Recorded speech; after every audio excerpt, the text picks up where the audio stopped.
तो हेलो दोस्तों, आज मैं आपके लिए लेके आया हूँ प्रश्नावली 6 के ई का पार्ट 4। पार्ट 4 में मैं आपको क्वेश्चन नंबर 10 से बताऊंगा। यदि आपने पार्ट 1, पार्ट 2 और पार्ट 3 नहीं देखा है तो डिस्क्रिप्शन में उसका लिंक दिया गया है, आप वहां से जाकर देख सकते हैं। ठीक है दोस्तों, तो चलिए देखते हैं क्वेश्चन नंबर 10 में क्या बोला है। दोस्तों ये आपसे एक रिक्वेस्ट है, यदि आप कॉपी पेन लेके नहीं बैठे हैं तो प्लीज़ कॉपी पेन लेके बैठ जाइए और तब वीडियो को देखना स्टार्ट करिए प्लीज़। चलिए देखिए दोस्तों क्वेश्चन नंबर 10 में क्या बोला है। तो क्वेश्चन नंबर 10 में बोला है, सड़क के आर पार दो मंदिरों की ऊंचाइयां 10 मीटर और 18 मीटर हैं। भूतल पर उनके बीच की दूरी 6 मीटर है। तो मंदिरों की चोटियों के बीच की दूरी ज्ञात कीजिए। दोस्तों सेम वैसे दो खंभे वाला जो आपने क्वेश्चन किया अभी, सेम उसी की तरह यह भी होगा। ठीक है, तो देखिए कैसे होगा। पहले हम आकृति को बनाते हैं। बोला है क्या, सड़क के आर पार दो मंदिरों की ऊंचाइयां, देखिए दो मंदिर है सड़क के आर पार, यानी कोई सड़क है तो सड़क के एक इस पार क्या है, एक मंदिर है और एक इस पार एक मंदिर है। ठीक है, जिसकी ऊंचाइयां भिन्न भिन्न है। ये सड़क है, बीच में आपका क्या दिख रहा है, ये सड़क है। ठीक है, यहाँ से ये सड़क गई है, ये बीच में सड़क ऐसे है। ठीक है, एक इस किनारे पटरी पे, एक इस पटरी पे, दो मंदिर है। ठीक है, दो मंदिर हैं। अब दोनों मंदिरों से अब इनका पूछा सिरे की ऊंचाई ज्ञात कीजिए। तो यानी यहाँ से बराबर होगा ये दूरी, यहाँ से भी, तो ये आपकी ऊंचाई, यहाँ दोनों सिरों की ऊंचाई ज्ञात करनी है दोनों मंदिरों की। तो ये ध्यान दीजिए, इसको मान लीजिए क्या आप ए बी भुजा, इसको मान लीजिए क्या आप ए बी भुजा, और इसको मान लीजिए सी, इसको मान लीजिए डी, और मध्य में आपका क्या हो जाएगा ई। अब आप इस पर थोड़ा ध्यान दीजिएगा, ये जो ए बी मंदिर, पहली जो मंदिर है सड़क के बाईं तरफ, उसकी जो ऊंचाई है वह 10 मीटर है। कितने मीटर है, 10 मीटर। तो आप यहाँ पे लिखना चाहें तो आप लिख दीजिए कितना मीटर है, 10 मीटर। ये दूरी जो है 10 मीटर है। ठीक है, और इधर जो मंदिर है पूरी ऊंचाई उसकी कितनी है, 18 मीटर। कितना है, 18 मीटर। यहाँ पे लिख दीजिए आप 18 मीटर। ठीक है, पूरी। और ध्यान दीजिए यहाँ ए बी की 10 मीटर है तो ई डी भी कितना मीटर होगा, 10 मीटर। यहाँ से यहाँ दूरी, तो 18 में से तब 10 निकल जाएगा तो ये कितना बचेगा, 8 मीटर। यहाँ से जो चोटी बचेगी, और यही चोटी हमें ज्ञात करने कितनी उसकी चोटी ऊपर है ज़्यादा। ठीक है, तो ये 8 मीटर ये हो जाएगा। और इनके जो बीच की दूरियाँ दी गई हैं, जो सड़क की बीच की चौड़ाई है वह कितने मीटर की है, 6 मीटर की। यहाँ से यहाँ दोनों के बीच में जो अंतर है 6 मीटर का अंतर है, गैप है। ठीक है, अब चलिए हम इसको निकाल लेते हैं। अब कैसे हल करना है तो बने रहिए मेरे साथ। पहले ध्यान दीजिए इसमें क्या क्या दिया है, जो जो दिया रहा करे उसको पहले आप लिख लिया करिए। ठीक है, तो देखिए जो इसमें ये देखिए कितना है, बी डी 6 मीटर है, तो ये भी कितने मीटर का होगा, 6 मीटर का ही होगा, क्योंकि दोनों आपस में बराबर है। ठीक है, तो यहाँ लिख सकते हैं ए ई बराबर बी डी, ए ई बराबर बी डी। क्वेश्चन को हल करते समय दोस्तों इसको लिखना मत भूलिए, लिख दिया करिए। ठीक है, ये कितना हो जाएगा, 6 मीटर। अब आगे ध्यान दीजिए, ए ई बराबर बी डी बराबर कितना निकला, 6 मीटर। और ए बी जो है ई डी के बराबर है, तो यहाँ लिख सकते हैं ए बी जो है वो ई डी के बराबर है, और ई कितने मीटर का है, ये 10 मीटर। ठीक है, ये कितने मीटर का हो गया, 10 मीटर। और ई सी आपका कितना है, ई सी जो है वो 8 मीटर का है। ठीक है, ईसी कितने मीटर का है, 8 मीटर। आपको ज्ञात का क्या करना है, एसी। तो एसी चलिए दोस्तों हम निकाल लेते हैं। कैसे निकालेंगे, पाइथागोरस प्रमेय से। तो यहां लिखिए दोस्तों पाइथागोरस प्रमेय से, पाइथागोरस प्रमेय से। चलिए ध्यान दीजिए, अब इसको हम किससे हल करेंगे, पाइथागोरस प्रमेय से हल करेंगे। तो पाइथागोरस प्रमेय से जब इसको हल करेंगे तो आपको फार्मूला दोस्तों पता ही है। फार्मूला क्या होगा, कर्ण का स्क्वायर यानी AC का स्क्वायर। तो क्या करेंगे, AC का स्क्वायर बराबर लंब का स्क्वायर, लंब क्या आपका EC, तो EC का स्क्वायर प्लस आधार क्या होगा, AE का स्क्वायर। तो यहाँ लिखिए AE का स्क्वायर। ठीक है, इतना कंफर्म। अब जो जो मान दिया है उसको लिख लीजिए। तो AC तो निकालना है, तो AC का स्क्वायर आपको ऐसे ही रहने देना है। EC, तो EC जो दिया है 8 दिया है, तो 8 का वर्ग कर देना है, प्लस AE, तो A और E, AE दिया है कितना, 6, तो 6 का क्या कर देना, आपको वर्ग कर देना है। चलिए AC का वर्ग आपको AC निकालना है।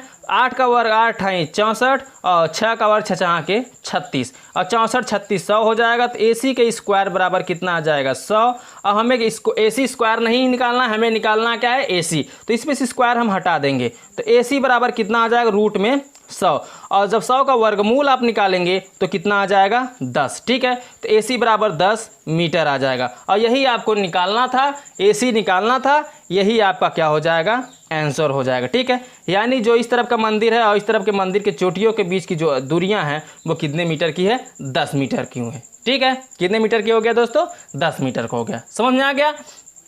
तो चलिए दोस्तों अब हम नेक्स्ट क्वेश्चन की तरफ चलते हैं। Question number 11।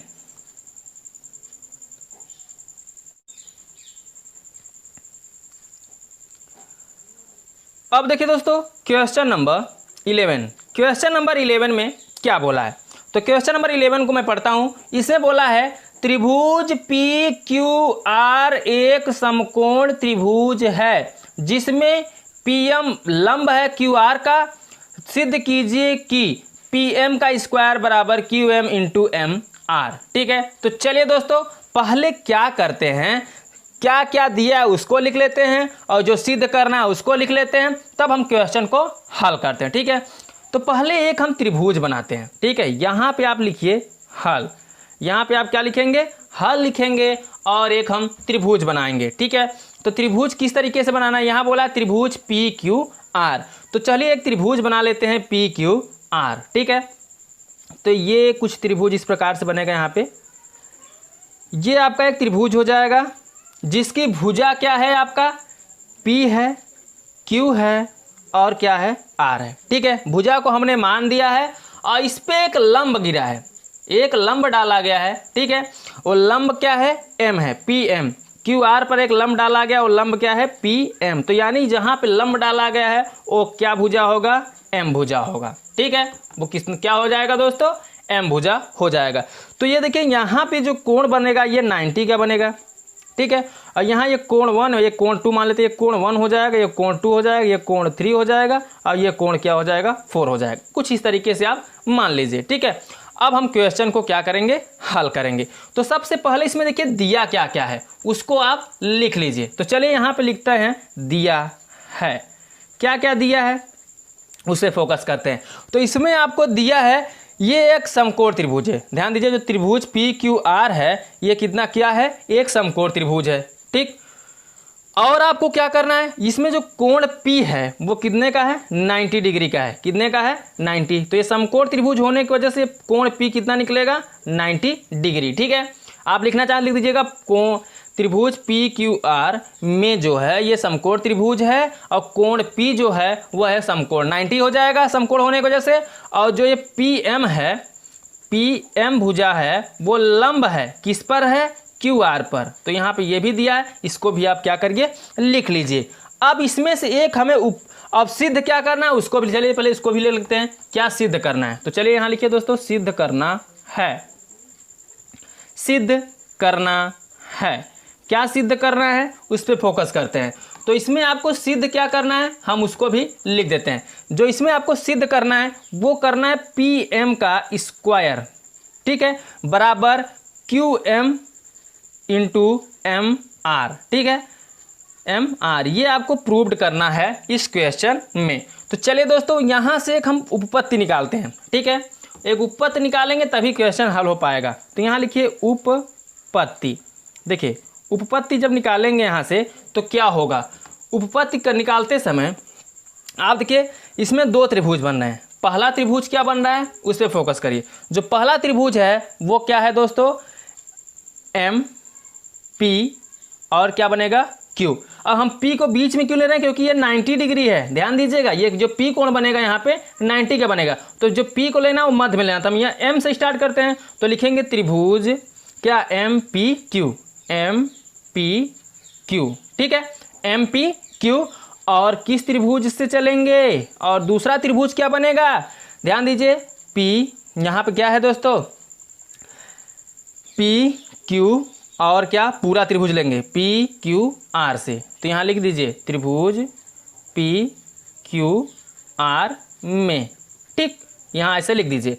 अब चलिए, अब क्या करना है, देखिए इसमें जो कोण और 1 और 2 का योग निकाल लीजिए। तो कोण 1 प्लस कोण 2 जो बराबर होगा वो कोण 3 और कोण 4 के योग के बराबर होगा। तो यहाँ लिख दीजिए कोण 3 और प्लस कोण जो 4 हैं ये कितने डिग्री के बराबर होंगे, 90 डिग्री के बराबर होंगे। ठीक है, कंफर्म हो गए। यहाँ देखिए ये दोनों समकोण है, तो जो कोण 1 प्लस कोण 2 बराबर कोण 3 प्लस कोण 4, इन दोनों को जोड़ेंगे, जो कोण 1 और कोण 2 मिलकर कितना होगा, 90 डिग्री होगा, और कोण 3 और कोण 4 जोड़कर कितने डिग्री का होगा, 90 डिग्री का। समझ में आ गया। अब आपको क्या करना है, अब इसी प्रकार से हम ये भी लिख सकते हैं, जैसे हम लिख सकते हैं कि कोण 1 जो है वो कोण 4 के क्या होगा, बराबर होगा, और इसी प्रकार जो कोण 2 होगा वो कोण 3 के क्या होगा, बराबर होगा, लिख सकते हैं। तो अब ये भी पता हो गया, जब सभी कोण ये बराबर हैं और कोण कितने डिग्री के बन रहे हैं, 90 डिग्री के बन रहे हैं, तो आप ये भी लिख सकते हैं कोण क्या, PMQ। कोण जो बनेगा PMQ बनेगा वो किसके बराबर होगा, कोण PMR के, और ये दोनों कोण कितने के बनेंगे, 90 डिग्री के बनेंगे। तो इसको भी कर देना है। अब देखिए ये 90 डिग्री के बन रहे हैं, तो यानी इसके सभी एंगल आपस में क्या हैं, बराबर हैं। तो यहाँ पे हम लिख सकते हैं एंगल एंगल एंगल समरूपता से। ठीक है, एंगल एंगल एंगल समरूपता से हम इसको लिख सकते हैं, यानी AAA, एंगल एंगल समरूपता से ये क्या हो जाएगा, त्रिभुज जो PQM है वह समरूप हो जाएगा किस त्रिभुज के, RPM के। लिख लीजिए त्रिभुज RPM के ये क्या हो जाएगा, समरूप हो जाएगा। जब ये समरूप हो जाएगा तब आगे का प्रोसेस देखिए, थोड़ा देखिए। अब क्या होगा, ये जो QM भुजा होगा वो किसके अनुपात में होगा, PM के होगा। देखिए जो QM भुजा होगा वो किसके अनुपात में होगा, PM। तो यहाँ पे आप लिख दीजिए क्या, PM बराबर। अब ध्यान दीजिए, और जो ये PM भुजा का अनुपात फिर निकालेंगे, तो PM भुजा का अनुपात निकालेंगे तो AMR के क्या होगा, अनुपात में होगा। ठीक है, ऐसे आप दो त्रिभुज है, दोनों का अनुपात आप निकाल लीजिए। अब आपको करना क्या, इसका गुणा कर लीजिए। तो PM का PM में गुणा करेंगे तो PM का क्या हो जाएगा, स्क्वायर हो जाएगा, और QM का MR में करेंगे तो क्या निकलेगा, यहाँ पे QM इंटू MR, क्रॉस गुणा करने पर। ठीक है, तो यही आपको प्रूव्ड भी करना था, PM का स्क्वायर बराबर QM इंटू MR। तो दोस्तों ये आपका प्रूव्ड हो गया, इसको आप यहाँ पे लिख दीजिए क्या, प्रूव्ड। ये आपका प्रूव्ड हो गया, तो यहाँ पे आपको लिख देना है क्या, प्रूव्ड। ठीक है, समझ में आया दोस्तों। आई होप कि आपको बहुत अच्छे समझ में आया होगा दोस्तों। तो चलिए अब हम नेक्स्ट क्वेश्चन पे चलते हैं, क्वेश्चन नंबर 12।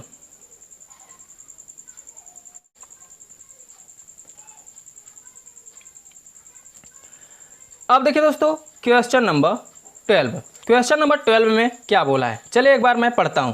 क्वेश्चन नंबर 12 में बोला है, दी हुई आकृति में ABD एक समकोण त्रिभुज है जिसका कोण A समकोण है तथा AC लंब है, BD है। दर्शाइए कि 3, इसमें आपको 3 दर्शाना है, 3 सवाल इसमें दिए गए हैं। तो चलिए दोस्तों बारी बारी से हम इसको क्या करते हैं, हल करते हैं। तो यहाँ लिखिए, सबसे पहले आप हल लिखने के बाद क्या करना होगा, जो दिया है उसको पहले लिख लीजिए। ठीक है, और लिखने के बाद तब हम हल करते हैं। तो इसमें दिया क्या क्या है, इसमें दिया है त्रिभुज ABD में, त्रिभुज ABD में।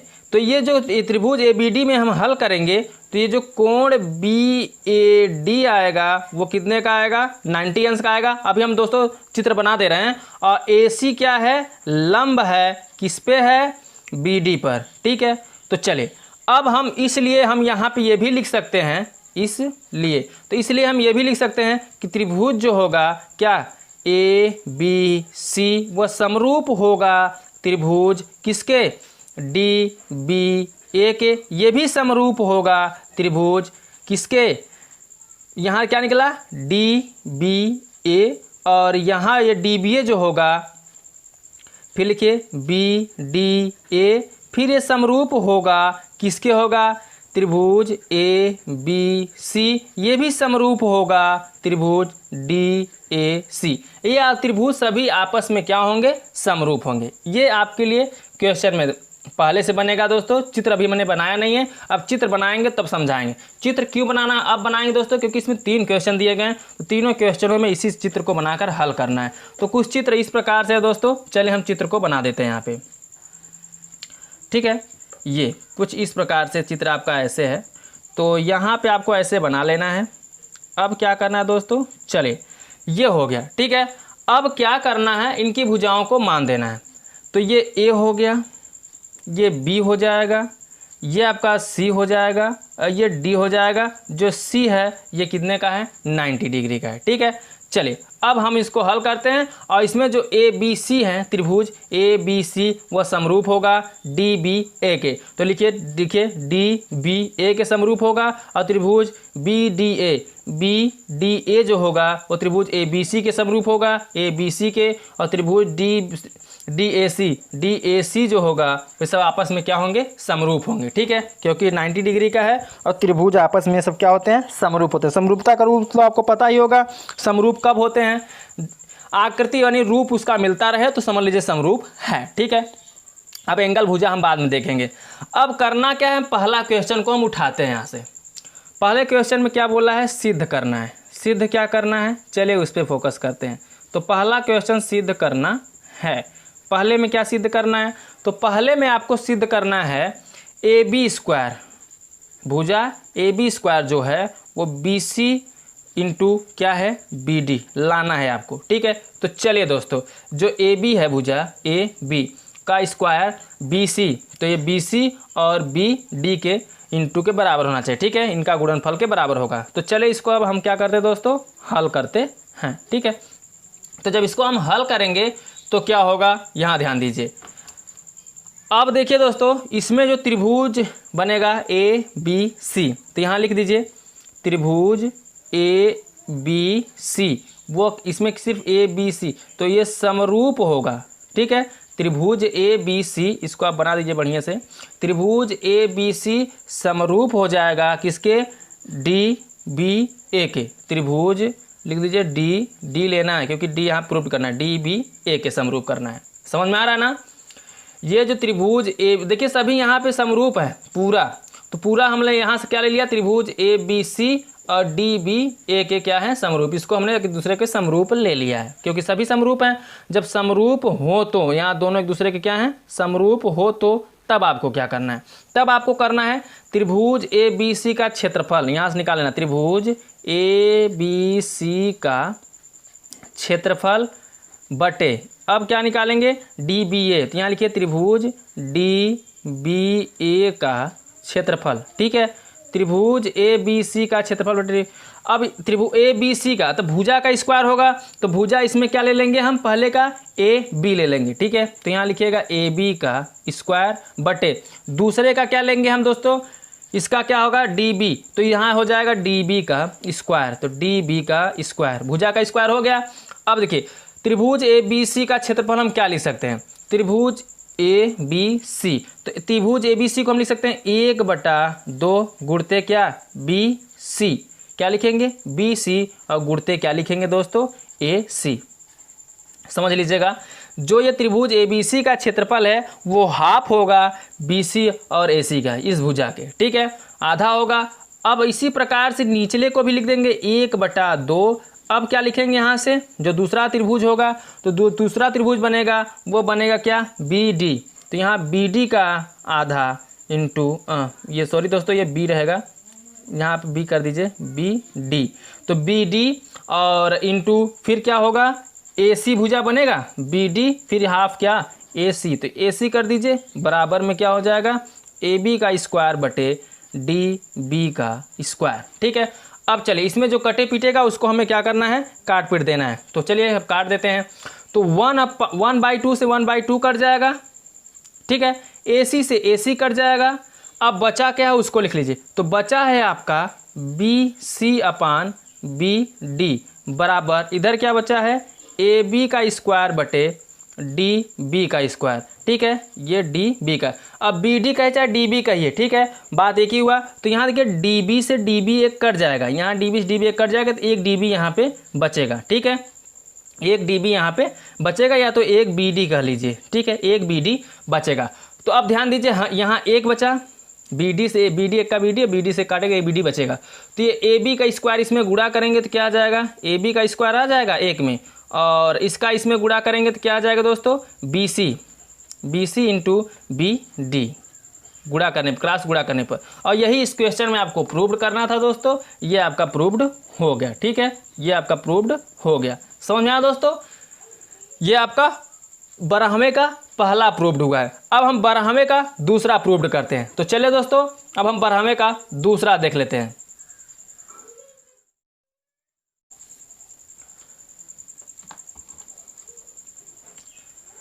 अब देखिए दोस्तों, बारहवें का दूसरा, बारहवें के दूसरे में क्या सिद्ध करना है, तो यहाँ लिखिए सिद्ध करना है, सिद्ध करना है। क्या सिद्ध करना है उसको भी मैं यहाँ पे लिख देता हूँ। तो इसमें आपको सिद्ध करना है भुजा ए सी का स्क्वायर वो B C into D C के क्या होगा, बराबर होगा, ठीक है। तो पहले दोस्तों इसको हम हल में लिखेंगे, हल लिखने से पहले जो आकृति है उसको इसमें भी बनाना पड़ेगा, ठीक है, क्योंकि ये जो आकृति है वो तीनों सवालों के लिए सेम है।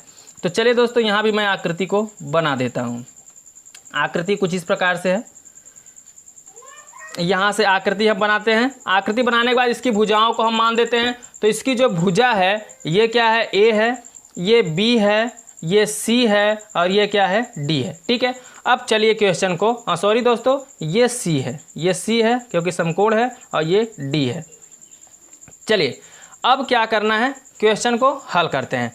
तो यहाँ पे लिखिए हल, हल लिखने के बाद अब हम त्रिभुज को लेके चलते हैं। तो त्रिभुज क्या लेंगे, ए बी सी। तो यहाँ लिखिए त्रिभुज ए बी सी।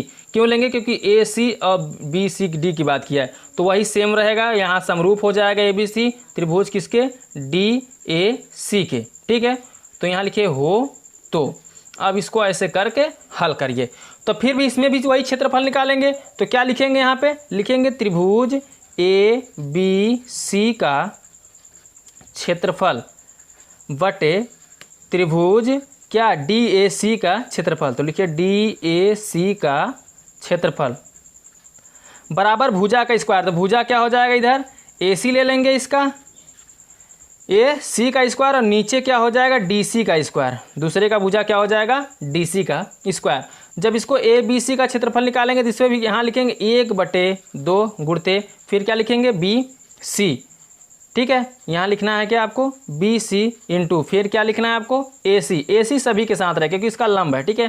तो ए सी अपान 1/2 यहाँ लिखना है। फिर क्या करेंगे, अब बी सी था या इसका भुजा यहाँ से, तब ये पूरा क्या हो जाएगा, डी सी। अब यहाँ से यहाँ तक निकालेंगे दूसरा कोण से, तो ये दूसरा कोण से निकलेगा डी सी, और नीचे क्या रहेगा, ए सी। ये भुजा उसका तो लंब ही है, बराबर क्या हो जाएगा, ए सी का स्क्वायर बटे क्या, डी सी का स्क्वायर। चलिए 1/2 से 1/2 कट जाएगा, ए सी से ए सी कट जाएगा, जो बचा उसको लिख लीजिए। बचा क्या यहाँ पे, बी सी अपान डी सी बराबर ए सी स्क्वायर अपान डी सी का स्क्वायर, ठीक है। अब ध्यान दीजिए, यहाँ एक डी सी है, डी सी एक का डी सी, डी सी से डी सी एक कट जाएगा, एक बचेगा। तो अब इसका हम क्या करेंगे दोस्तों, अब क्रॉस गुणा करेंगे। तो ए सी स्क्वायर का एक में करेंगे तो ए सी स्क्वायर ही आएगा, और बी सी और डी सी का गुणा करेंगे तो क्या आ जाएगा, B C into D C. और यही इस क्वेश्चन में आपको प्रूव्ड करना था। यहाँ पे आपको क्या लिख देना है, प्रूव्ड, ठीक है। ये आपका प्रूव्ड हो गया। समझ में आया दोस्तों। तो चलिए अभी दोस्तों अब हम 12वें का तीसरा देख लेते हैं, ठीक है।